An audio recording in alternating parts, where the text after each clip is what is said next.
beauty of these facsimile editions are that for the price of a modern comic book, you get to possess a classic Silver Age publication issue, which is incredibly important.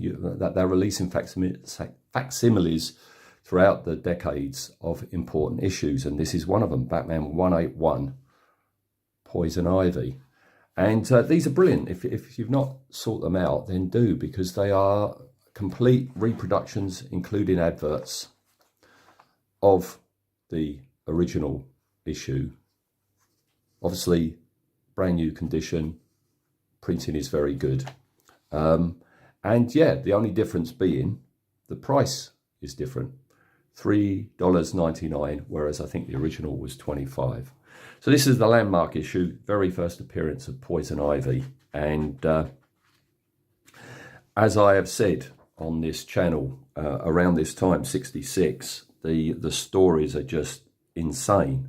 And you can see how the TV show went that way when this is your source material, because this comes across totally as an episode of the TV show, down to the opening narration at the Gotham City Museum. Bruce Wayne, millionaire, sportsman and playboy, and his young ward, Dick Grayson. And there they are, they're drooling over this artwork of the 3 top world public enemies. Number 1 is Dragonfly, 2 Silken Spider, 3 Tiger Moth. And they're drooling away when Poison Ivy just wanders in and says, look, you're all idiots.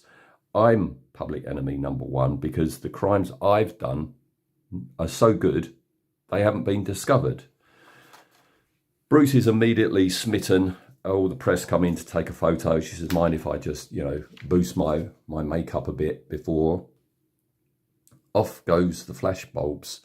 And Bruce says, your lipstick sent electrical impulses that exploded the flash bulbs. And she's like, yep, right. And she's off. Everyone's blinded. So for the first time ever, Bruce can change into Batman in public. Somehow he knows where the lift is, but he can't see the sign that's saying it's being repaired. Falls through the hole. And wouldn't you know it, the 2 guys who are fixing the car say, no wonder they call him Batman. Did you see that dive to the open door of the lobby? And Batman thinks, that's my cue to get off. So this guy is saying he's just seen Batman do that, but by him saying that, Batman knows the open door's there. Very, very silly. He runs out. There's some goons outside that Poison Ivy has paid to wait outside, and if anybody comes out, to beat him up. So we have this fight. Batman takes on the bad guys, even though he's blind. And because he's got a pow and a sock from each side, he replies with a pow and a sock, just trusting that they'll be there. Anyway, the fight carries on. Robin comes along. He wasn't in the room, so he's not blinded. And then we got this real silly thing where Poison Ivy writes a letter to the other 3 to say, come to this place and fight it out to prove that you are number 1. Also, I didn't say, she's smitten with Bruce Wayne. She's also smitten with Batman. So she sends an invite to Batman and Bruce to go to her place to battle it out for her favour. So off they go in the Batcopter. When they get there, there's chaos because the 3 women and their henchmen are all fighting it out in the grounds. Batman and Robin parachute down. They open fire, and then we've got this, let me zoom in for you. We've got this weird, I think that's meant to denote them wiggling around in the air to avoid the gunfire. Here's Poison Ivy. They all go for the trophy, but it's all electrocuted, so they're knocked out. I don't know if these were invented just for this story or not. I've got to look into that.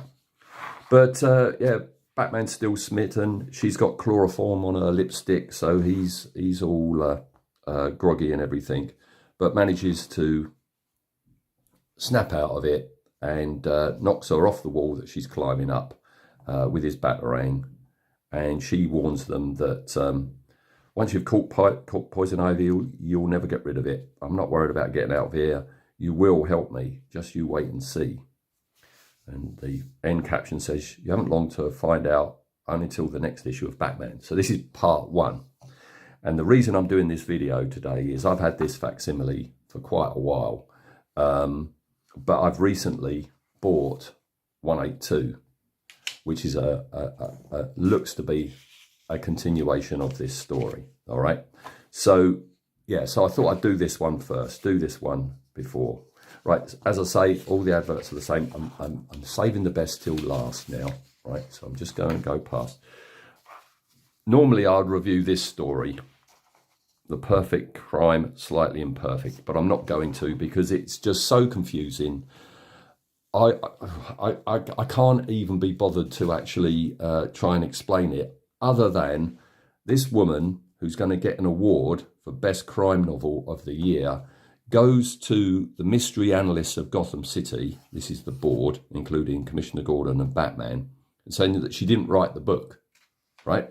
But they say you should go and do the award, but then her pendant on her necklace says, when you presented the award at exactly 10 o'clock, you're going to die.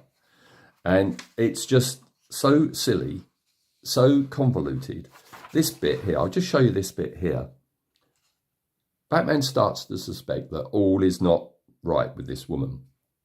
So he goes to her apartment, penthouse apartment, and this is him imagining what's going on because she's halfway through writing something and her coffee cup is half cold.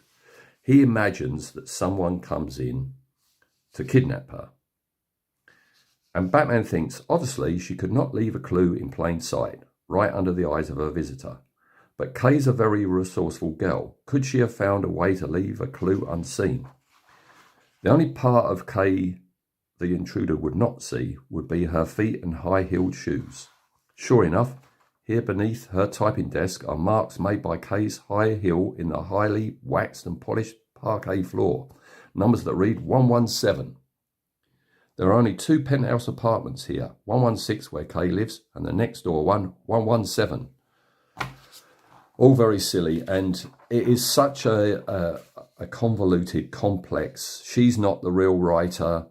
The person who's going to do it is an actress who's got somebody impersonating her because she's up on the stage, and it's all very silly, and that gets nothing but a 1 out of 10. The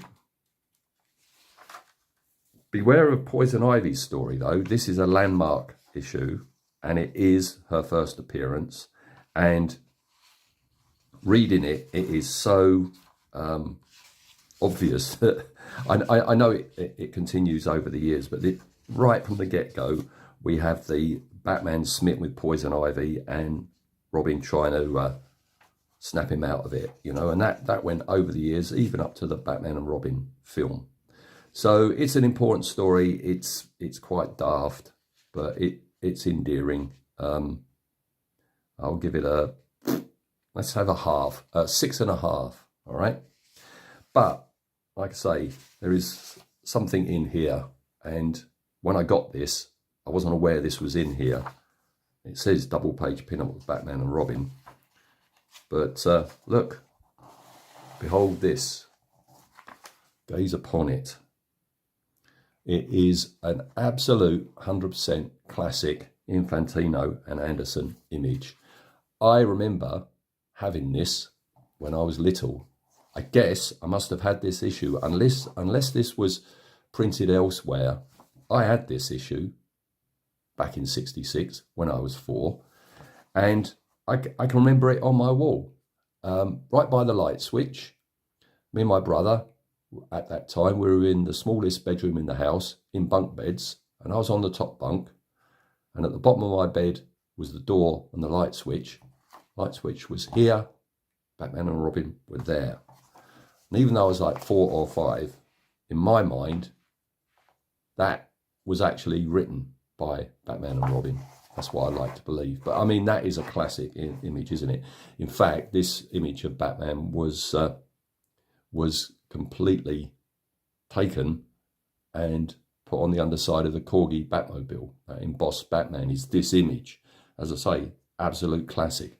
If I had a classic tally, which I don't think I'm going to do, but this is a 10 out of 10, absolutely.